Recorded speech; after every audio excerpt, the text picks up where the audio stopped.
This is my origin story. I was born in Kansas City, Missouri, in a home where I was treated very poorly. So when I was old enough, I ran away, I slept in alleys, next to dumpsters, and ate scraps from behind restaurants. One day, while looking for scraps behind a restaurant, the manager of a hair salon next door saw me and called me over.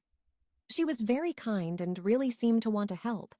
She helped me get into a local shelter and gave me a job sweeping up after business hours. It had been nearly a year since I left home, and I saved enough money to get an apartment so I could go to cosmetology school to get my license to style hair and makeup. Mrs. Lewis was impressed with how good I was getting at doing nails and makeup and said she would pay for school if I agreed to work 2 years for her after graduation. I quickly agreed. But one night I came home late from work and the television was still on, and there was an alert with my picture, claiming I was wanted for questioning for the murder of my parents, and I was armed and dangerous. I decided to turn myself in because I didn't want Miss Lewis to get into trouble, so I left. As I stepped off the curb, a car pulled up very quickly, and 2 men jumped out, grabbed me, covered my mouth with something that knocked me out, and put me in the trunk.